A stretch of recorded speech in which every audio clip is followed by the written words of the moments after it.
Dr. ARBIND Kumar Jha is here. Yes, ma'am. Yes, sir. Good morning, sir, and thank you for joining us today. Most And welcome. sir is from BBAU Lucknow. Dr. Manini. Yes, ma'am. Yeah, please introduce, sir, please. Thank you. Okay. Good morning, sir. Professor ARBIND Kumar Jha, sir, is the Dean School of Education, Baba Bhimrao Ambedkar University, and his areas of interest and research are epistemology and constructivist pedagogy, philosophy of science and research, mathematics, pedagogy, and teacher education. And he has to his credit more than 7 books and innumerable papers in national and international journals and books. And he has taken up various research projects also, to name a few. He is presently pursuing a project on the new age learning and cultural transformation of his schooling, and which has been accepted by ICSSR. And he is also doing a project on educational socialization and constraints in case of SCs and SGs, children of Kanga district of Himachal Pradesh. And this has also been accepted by ICSSR. And at the same time, he is working on a project on mind, mortality, and motives, learning from Indian traditions.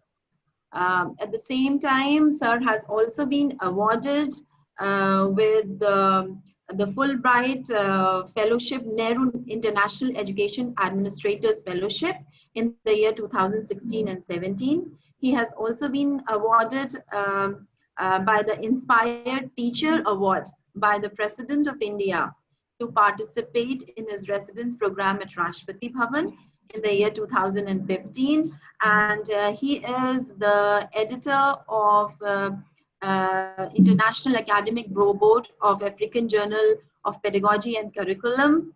And he is also editor of Indian Journal of Teacher Education. And he is in the reviewing committee of psychological studies, as well as advisory member in various other institutes of repute.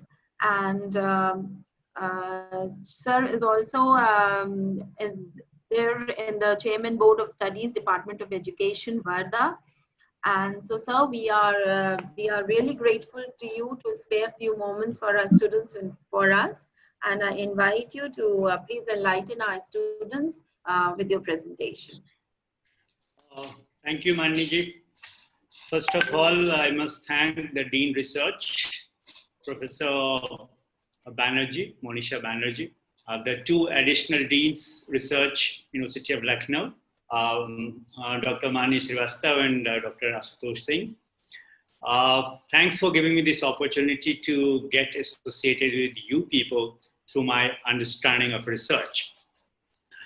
But before I present my ideas in coming half an hour, I'll share up some of my understandings about research. I was very happy. I was listening very carefully to Professor Mahajan, who has been an ardent researcher. But I have some questions before I present. What happens that we keep doing things the way people dictate to us. And at the PhD level, this happens across the universities of the world, not only in India.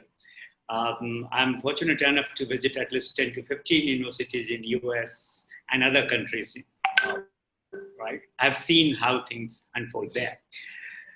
So my question is, why we should not ask whether we are doing our research in pure science area, for example, biological and medical sciences, or the hardcore science, like these are not considered the hardcore science physics, or in social sciences like psychology, philosophy, or any other economics. You should ask, because I'm noticing that many researchers are there, and the research cell is organizing for the researchers and research students. That's why I'm asking this question, that what are we doing?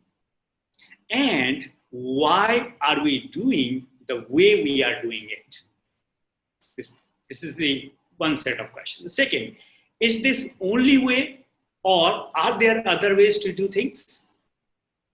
Third, If there are other ways to do same thing, then what are those? Or suppose if those are not there, what are the possibilities to have those? And then the next challenge is that how to identify those ways, and after identifying those ways, how to use them in your research very judiciously. So I'm very happy, and I must thank the team, Professor Monisha Banerjee, Marini Srivastava, and Ashutosh Singh, the way they have conceptualized the research topic itself, the science and craft, right? They haven't said the science and arts of the research. The science and craft. And I'm reminded of one book written by perhaps Wayne Booth. Chicago University Press published that book. And later on, with Booth, Colombo, and Williams also joined in editing that book. And exactly when it published, I don't remember the date. But yes, when I was writing my book, I had a chance to see their book. And if you will go by the way, when Booth has conceptualized the contents of his book, you'll be surprised to see it's a completely different one, not the usual one. And he starts with thinking in print. And perhaps that's why Dr. Mani Srivastava was more interested that I should talk about what is the importance of getting your things published and how to identify good journals, right? I'll definitely, in the end of my talk, I'll take all the three questions. But look at the craft of the research. And particularly from the perspective of Booth, Colombo, and Williams. So first he says, it's very important to start with the thinking in print. So what is a research, right? And then he says, move over to connecting with your reader and connecting with your academics. And he says, okay, the third thing that you need to do, you need to identify your topic. And once you have identified your topic, now you construct your questions. So from topic to questions. And then he says that from questions to problems. And then saying, okay, from problem to sources. And then using the sources. Then making good arguments, then claims, then reasons, then the evidence, and so on and so forth. I'm not going in detail, otherwise it will be another kind of presentation. So my question is, who will ask such questions? Like I was very happy when Professor Mahajan used the terminology, the ontology and the metaphysics, right? You know, I have gone through at least 200 research methodology books across the discipline, right? Because I have deep interest in philosophy of science also as well. Though my personal background is in mathematics, right? I'm working in the area of education. More than that, and hardly any book raises questions which are very, very fundamental in nature. Like even in science, discipline of science, I interact with professors, I interact with researchers, I interact with various people, and I ask very simple question: why you contextualize your research in this context only? Why not something else? I mean, my question is that why we don't raise, ask, and try to address the fundamental questions in the field of research across the disciplines, whether you are doing your research in hardcore mathematics or the sciences or the biological and medical sciences or social sciences or even humanities. The other day I was talking about how to conduct your research in humanities. I'm talking about the language studies. And that's why, last evening I was thinking, what should I talk? Should I talk a usual kind of thing? Okay, research is done like this, and you should do this. And thousands of books are there. Right? I myself have a collection of more than 200 research methodology books across the disciplines. And that's why I was very happy that when I'll be talking about the research in biological sciences and medical sciences, that what are the key questions that are necessary now to be addressed before you venture into the field of research, or whether it is a laboratory research or the field research or anything. One of my nephew here only in Lucknow, he is the head of department of nephrology, pediatrics department, and he's the head there. So he was presenting his paper and said, Chacha, I just want your observations that how we medical doctors present. You just see and give me some feedback. And I was surprised that everything was in objective reality, that they gave the medicine to the patients and they observed, collected the data, that what kind of symptoms, symptomatic changes were taking place. And they said, okay, this much dose was given and this was the reaction. But hardly they asked the best patients that though we are noticing the change in you, but how do you feel? And that's why the medical science and biological sciences should take relation from the social science research also. As social science research has started its journey from hardcore physical sciences. And we all know the father of sociology, Professor Auguste Comte, he was a man of mathematics and physics, right? And I'm critique of him and many others, right? So why not we should have the interdisciplinary dialogue, learn from each other, and enrich our understanding of the research methodology and go ahead. So in this context, friends, I'm going to present some of my slides. So I'll request Professor Banerjee to allow me to present my slides. You can just share your slides in the share screen. Just go to share screen below and. Right. So yeah, that's. Can you see my slides? Yes. Oh, fine. So just make it a slideshow. Just go to slideshow. Sure. So this is my topic: research as qualitative inquiry, social science context, friends. Right? And this is my email. I know time is very short. So if you don't get time and I don't get time, write to me. I would love to learn from each one of you, and I would like to enrich my understanding of research. But anyway, so research as inquiry, first I'll talk about, then I will move over to the research paradigms, then who are the thinkers and theorists? Because I believe that if you're not a good reader, you cannot be a good researcher. If you're not a good reader, what will happen? Your supervisor, always, they will not guide you, they will dictate you. And this is what we supervisors are doing in the field of research, right? And then the social science context.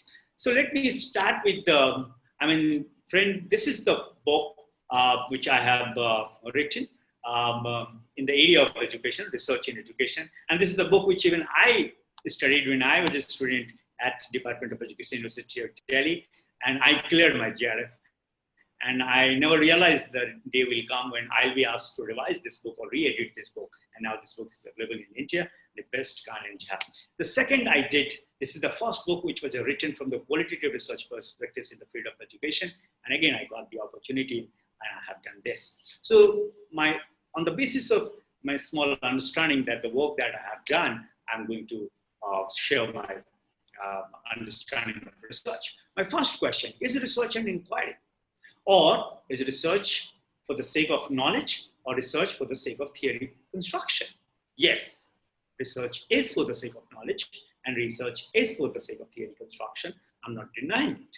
Is research for solving a problem or is research to have alternative solutions to a given problem? Like we all know, when the entire academic world and the research world, research laboratories and the university departments, they're unable to find out the vaccine for the COVID-19, then what they are doing, they are trying to find out the alternative medicines, right? So, I'm not saying this is solving the problem, but at least I can have the alternative to the existing problem. Alternative to solutions of the existing problem. So my simple question to all the researchers and those who are with us, is research more than all these? And if it is that, then what are those? But my basic understanding of research is very clear that I consider research is the systematic process. And this systematic process of what? That systematic process of collecting and logically analyzing the information. And when Professor Mahajan is talking about that how information becomes knowledge. So data gives you information, right? When you process the data, that data gives you information. But what is it that makes information knowledge? So all information that are on the web, do you think they are knowledgeable content also? So the content at the information level and the content at the knowledge level, and that's why the research is important. So my basic understanding of research is that it is the systematic process of collecting and logically analyzing information. Now the question is, why do I want to analyze the information? I want to analyze the information to provide sound explanations. And now further you can ask me a question, why do I want to provide sound explanations to the information that I have? Simply because that can become knowledge. So any information with sound explanation, right, it helps you to have knowledge base. So, I mean, when I'm saying research as an inquiry purely from the qualitative perspective. Yes, quantitative perspective has done wonderful jobs. I'm not saying they are not, because I, being a student of mathematics, I understand the importance of quantitative data. But what about the qualitative data? What about my experience? What about my, Professor Mani is from psychology. I asked very fundamental question, that why psychology has failed to convince humanity that whether money is more important, right? One of my friends, Professor Kiran Kumar, I was writing the theoretical dimension of psychology because I have been very active with the people working in the area of psychology, particularly from the qualitative research. So for me, I mean, there is a need to capture the quality also. Like I was referring to the example of the medical sciences, that when you see that there is an improvement, at the same time, why don't you ask the patients to narrate the story of the suffering of the COVID and see the kind of research you will come out. So for me, qualitative refers to the distinctive, essential characteristics of experience and action lived by persons. So who will conduct that kind of research, and which data, and the data which is in the form of experience and the action lived by me, will be captured and given to the world from the research point of view. So it is nothing but a kind of reflective, interpretative, descriptive, and usually reflexive effort to describe and understand actual instances of human and experience frames. So from the perspective of the participants who are living through a particular situation. So instead of asking why, it addresses very clearly what, when, and how. And then many people say, oh, in quantitative data, you have no problem with the validity and reliability. See, validity has also been addressed as far as the quality data in the social science is concerned. Like we talk about the touchpoint validity, efficacy validity, resonance validity, and revisionary validity. I'm not going into detail, but the concept of validity in this paradigm of research is completely different from the concept of the validity and the reliability as it is there in statistics and quantitative research. And I have no hesitation to say that, the way the concept, that these two concepts have been defined, they are very, very problematic. But I'm not going to talk about that. So when to use this personal accountability, like if I'm a patient and my doctors are, experimenting on me or doing research on me, and then why they don't consider my personal accounts of the suffering that I have experienced in my life, or after the suffering, the way I feel now. So gaining experience with this approach is the key factor. So wanting to gain experience or want to understand and experience a phenomenon, what it is like. So when traditional research has reached its limit regarding this, pilot or complementary research can be done and can be taught. Now the question is, what are the key elements in the construction and process of research? Earlier I used to say method and methodologies are the key, and the whole world is obsessed with these two concepts only, methods and methodology, and n number of books have been written. But for such kind of research, a particular theoretical perspective is also important. So now what happens, slowly people start writing PhD thesis from three perspectives: the method perspective, methodology perspective, and theoretical perspective. But I would like to raise more fundamental question. Suppose, the purpose of research is to solve the problem. And to solve the problem, you will have to know the problem. And to know the problem, you'll have to know the ways of solution. Now the question is, how will you know that? Number one. And the things that you want to know, what is the reality of that knowing as a phenomenon? And then from the ethical point of view, you know, the genome technology has not been given to go ahead in the entire worldwide, despite the fact that it has the capacity to produce the carbon copy of a human being. But carbon copy of a human being at what level? Are you talking human being at the physical level? Or are you also talking about the carbon copy of human being at the conscious level? So do you think the genome technology can produce the carbon copy of a human being at the conscious level also? Yeah, I have firm faith in the science and mathematics. So I believe one day we'll be able to upload and download of human consciousness also after having the carbon copy of a human being. But then the there are a number of ethical questions that had to be issued before we actually materialized in the interest of the laws of humanity.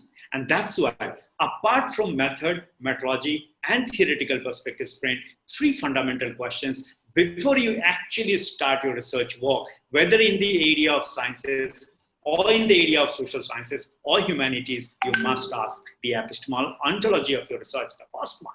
What is the reality of the research that you are going to do? And if you're convinced that this is the reality that I want to capture from my research, then the second level of the question, how will you know that reality? And the third, whether ethically that's valid or not. So our theory of knowledge, view of reality, and underpinning our theoretical perspective and methodological and ethical issues. And I think now the researchers who really want to write the book in the respective area, from the perspective of research, they must start with this. And you will go through my book, you'll find I have started my research understanding from this perspective only. But what happened, you know, as you grow, your understanding also grows. As you change, your understanding also changes. So then earlier, as I said, my understanding was confined to method, methodology, and theoretical perspective. Then I added to this the epistemology, ontology, and axiology. And then suddenly I realized that the rhetoric of the research is completely different from the language of any other thing. But what happens, the way we write essay, the way we write anything, we start writing research also from that perspective. And that's why it is needed in the world, particularly in our country, that every researcher should be oriented to the rhetoric of the research. In short, the language of research. And at least one paper should be there. You must know how to report your research, how to write your research. Okay, so the social context you are talking about, we contextualize our research at the three levels: macro level, measure level, and micro level. It means macro is there at the societal level, and both theoretical dimension as well as the praxis. Similarly, measure level, the community level, theory as the praxis. Like experience of COVID-19 pandemic at the individual level, micro level, at the major level, that is the community level, and at the macro level, that is the society level. Do you think all are the same? And if not, what are the differences? Now you can ask a question, why I'm asking this? So that suppose in future, another pandemic, if you are going to witness that, what kind of resilience ability humanity at large will be requiring to face that situation? Number one. Number two, can we, still that's why I'm saying science has understood only 10% of the existential reality of this nature, not more than that. Still it has to work more than 90%, as cosmology has only understand 20% of the entire cosmos, right? 80% still we don't know. Similarly, so can we imagine something which is going to address, as Stephen Hawking used to ask question, can we think of some grand theory or grand design which can explain every natural phenomena in the universe? How to direct our efforts through the lenses of research, or through the tools and techniques of research to arrive at that. And this is what I wanted to understand. So friends, inquiry paradigm, and that's what I'm saying, research is nothing but a kind of inquiry. Whether it is a science research as a scientific phenomena, non-scientific phenomena, humanistic phenomena, or what? I don't know that. So inquiry paradigm defines for inquirers what it is they are about and what falls within and outside the limits of legitimate inquiry. So the basic beliefs that define inquiry paradigms can be summarized by the responses given by proponents of any given paradigm to three fundamental questions. And the first question is, which are interconnected in such a way that the answer given to any question, taken in any order, or the constraints how efforts may be answered. Right? So I'm not going those fundamental questions, but yes, the three basic things that I have discussed here that you need to, expose yourself from your understanding and from your perspective. So inquiry paradigm from the methodological questions, inquiry paradigm from the method questions, inquiry paradigm from the ontological perspective, inquiry paradigm from the ethical perspective, all these things, and then only. So you should have a table in front of you. Alternative inquiry paradigm, your ontological question, your epistemological question, your methodological question, and this table should always be in front of you. Every day you are doing something or other related to your research. So if it is a positivism, like hardcore experimental research, then concentrate on that. If it is a post-positivism, that is a critical realism, concentrate on that. If it is a critical theoretical construct, you concentrate on that. Many psychological researchers have started thinking on that. And constructivist paradigm, if you are doing the research, sorry, I don't have time to explain all this. So let me move over that. But one thing I would like to say here, all these things that I have presented right now, they are the construct of human minds. I'll not say they are my construction, they are the constructs of the human minds. So fallibility will remain there, right? So in short, I started my journey understanding research as a phenomena, particularly in science from these three perspectives, which I have already talked about.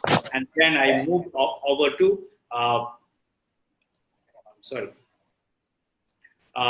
this one, I added this one, and then like ontological plus axiological assumptions one side, epistemological assumptions and methodological assumptions another side, combining the two, it brings the paradigm of research.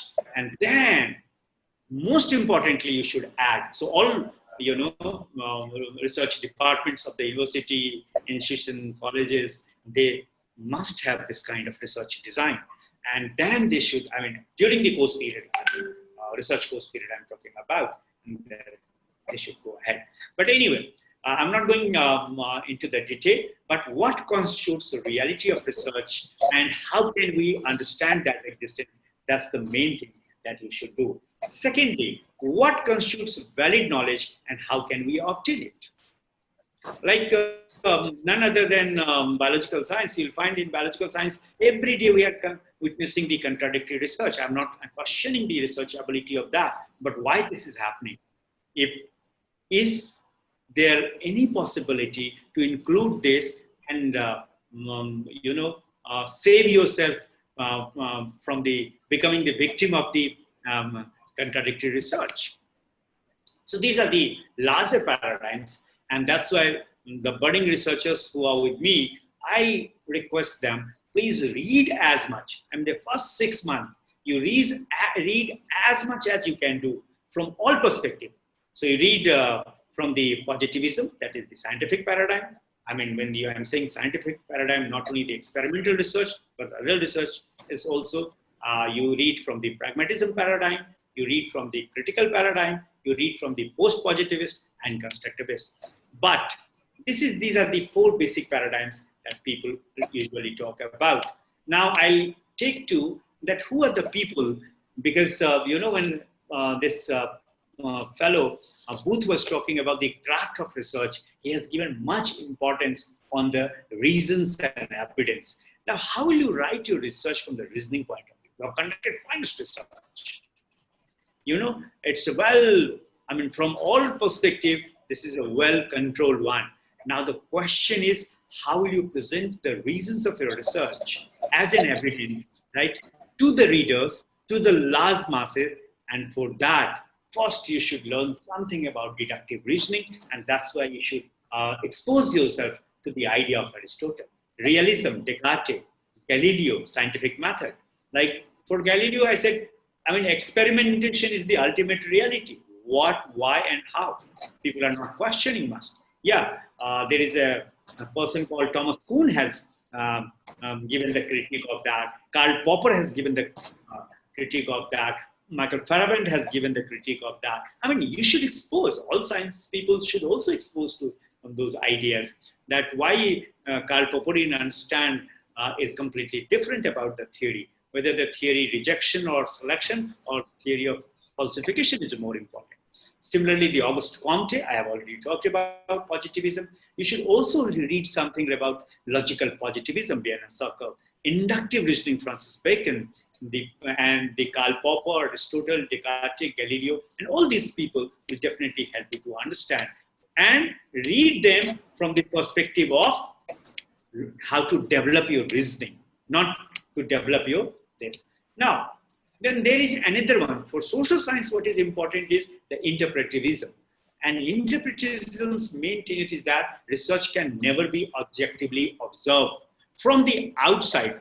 Rather, it must be observed from inside through the direct experience of the people. One of my students is working on a particular tribe. And I said, you go and stay for 6 months with them there only and start living the way they are living. Only then you will understand the universe of their world, universe of their mind world. And until unless you understand that, do you think that you will be able to capture and plan and organize anything which is meaningful for their life? I don't think so. And to understand this, I say these are the terminologies that you should be thorough enough. Like if you want to, and people say, okay, I am using narrative inquiry method of research. To understand narrative inquiry, you need to understand what is a narrative. Or suppose if you are using discourse analysis method, I mean, have you read enough about the discourse analysis? And that's why when UGC asks you at least for 6 months coursework, and during the coursework, read as much. Generally I motivate my research scholars that at least 1 year you study and then prepare the research proposal and then start doing the research work. Like in science, just opposite way. So to understand phenomena from logical perspective is important. To understand the language, I was talking about the rhetoric, hermeneutics is very important. To understand symbolic interaction, and Howard Bloomer you should study. To understand ethnometrology and how ethnometrology research is conducted, you read them first and then see what kind of researches have been conducted. You first read those theses or dissertations or papers, and then in consultation with supervisor, you start thinking about conducting your research. Then there comes the critical paradigm. And now what is happening in social science and particularly in education, people have started talking about a critical paradigm. Why? Because critical paradigm is a social reality is more important. What do you think? People say, all these things have happened because of the duty of the COVID-19. I don't agree with them. Why I don't agree with them? Because COVID-19 is not the cause of suffering. We don't have the ability to solve this problem, right? Either to have the medicine or the vaccine, and that's why it is happening. Just imagine COVID-19 pandemic took place and any research lab, one scientist might have come out with a vaccine or some medicines, no suffering at all. And that's why you have to depend upon the genuine ability of the knowledge construction of human being. And that's why COVID-19 pandemic is not only a virological phenomena or the biological phenomena, rather it is a social phenomena as well. So who will capture the social reality defined from person in society? Social reality is a socially constructed. Like I go my office every day. I know how to take precaution of that. But I can take, few people can take, but do you think masses at large can take? No. And that's why the suffering is there. So social reality is socially constructed, like media, institutions, and society. And so sciences, the biological and medical science can take clues from them and contextualize their knowledge. So in short, friends, I would like to again request you, particularly the young researchers and even the old researchers, right? Those who think that, oh, I've done enough research, start reading again, start thinking again, indulge in discourses of research at the larger level with a larger perspective, right? Don't say, we people conduct our research in science like this only. And I started my lecture. Why do you conduct your research in science this way? Why don't you think of other way? Because the way you are doing, that way is not helping much in present context. And that's why we need to have, even, research as a discipline started from the perspective of having the alternative method of knowledge, an alternative mode of knowledge, and alternatives of knowledge as such. And that's why you need to read all these things also, which is in front of you. You must talk about the critical theory of Karl Appel and Habermas, critical pedagogy, Paul Freire, Foucault, and Alistair Pennycock, critical applied linguistics, if you are doing in the language, from the psychological point of view, the language study, critical discourse analysis. I remember Professor Mohanty from JNU has done a lot of work in linguistics from the psychological point of view. And that time he used to talk about the critical discourse analysis. And they say, okay, who are the people who have really talked about this and how such researches are conducted? So Norman Fairclough, etc. Short, friends, I would like to now not talk all these things, but at least before paradigm, you think about the symbolic interaction, phenomenological description, constructivist hermeneutics, and critical studies. And definitely, yes, you'll say, why you are talking all these things? I'm talking all these things because I think that this perspective may bring a fresh perspective in our researches across the discipline, sciences, social sciences, and humanities as well. Like when I'll be talking about the symbolic interaction, for me, the meaning is more important. Symbols are more experiences, lived experiences are more important. And that's why I need to understand all these things. Like if I'm in constructivist humanities, understanding and interpretation, social and individuality. So anyway, I'll stop it now. And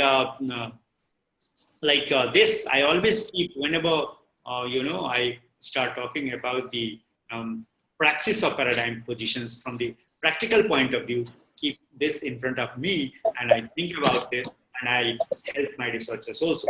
But lastly, the three questions that Professor Kamani wanted me to talk about, and these three questions are none. And first was how to plan and execute researches in social sciences. And I think for that, the craft of research is very important.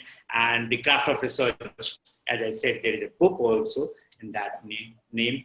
And you can always alter those steps. I'm not saying follow that steps also. So as far as the planning of research is concerned, start with thinking in print, not thinking in mind only, right? And after that, connecting with yourself and connecting with your academics. And then you start thinking about your research topic and convert the research topic into research questions, and then convert your research questions into the research problems. And once you have converted in research problems, then you start, right? Simply, you start problem of sources, how to use those sources, how to come out your and present the world. This is the first question. The second question was how to identify good journals. See, in Indian context, people say good journals are those journals who are cited in the UGC list or CSIR list. I mean, for the promotion point of view, selection point of view, fine, it's okay. But from the academic point of view, those are not okay. Like one good journal in the field of education, pedagogy, and that's not listed in this list. I mean, I don't think hardly any professor from India can publish his or her research paper in that journal. So continuous dialogue. And there are some websites they talk about But be very careful. Don't get trapped into the business world. Like what happens once I wrote one paper, the book review on a Springer journal. I'm on the review panel also. And when I was trying to download my own, because somebody wanted to see that how I have written the review of that book, because author wanted to see it, and they were saying, okay, please pay £25. So business world will convince you that, okay, the things that are sellable, the things that are costly, those are the only thing. No, even the 5 people who are quality consciousness, right? They can. Like I was the reviewer and the editor also. But when for the blind review, my paper was sent, the psychological studies reviewer rejected my paper. But fortunately, the same paper got published somewhere in the Journal of You, right? So it's your reasoning ability, your connection with the larger academia, your connection with the various websites that are there in your field, which are doing a good job. Read those journals first. Start reading those journals, and then on the basis of that, try to find out. This is another suggestion I wanted to share with you. The third one: what is the importance of publication in national and international journal? See, first publish in national journal. Is what I say. First publish in the national journal, and then give a flavor for the international reader and send it to the international publishers. Like I remember one paper we presented. It was on physics physics science teaching. I was there, and one professor from NCRT and one of my research students. And that paper was published with the 4 different versions in the West. But in India, people say, oh, it is a plagiarized one. Why it is a plagiarized one? If my paper is acceptable by 4 journals and they are saying that fine, I'll not take the extra one. But what is wrong with that? So don't be very ambitious in the beginning itself that my all papers should get published only in the journals of international repute. What is wrong with the journals of the state repute, or journals the national repute, or even the local repute, or even 5 people are reading that? At least your researches should be read. If it is not read and you are publishing in a very high-fi journal, right? I don't think hardly people will quote you. Like there is a concept TPAC, and Mishra and Kohler from Arizona University has done that work. And 3 pages article, 2 pages article, they are published in any journal. But now what happened? Everybody knows their name. So if your research is really valuable, don't get bogged down by with all publications should be of the international repute. Right? Start at the beginning. I'm talking about the young researcher. And once that's done, so you establish your credibility. But last thing that's very important is that you must keep on reading things. Try to understand from different perspectives. And that's why I would like to congratulate Professor Manish Banerjee and Dr. Manini Srivastav and Dr. Ashutosh Singh that give it different flavor by only the science of research. I mean, everything is a scientific and everything is a non-scientific. Everything is objective, and at the same time, everything is subjective. Like, I remember that teachers used to teach me that inductive approach is opposite to deductive approach. And deductive approach is opposite to inductive approach. So debate between the Francis Baconian understanding of science as an inductive method and the Aristotelian and Socratic method of the deductive reasoning, like mathematics was highly obsessed by that. And then when I did my research from the epistemological so friends, I came to the conclusion that no induction is possible without it, and no deduction is possible without it. This is in short, I wanted to share my idea. Thank you so much, and now it is over to the organizer. Thank you, sir. It was really a wonderful lecture, and I think this is the hour of interdisciplinary research. Like science and pure science and social science have to all get together to do something meaningful in research. And thank you for your insight into the whole thing. Thank you so much, sir.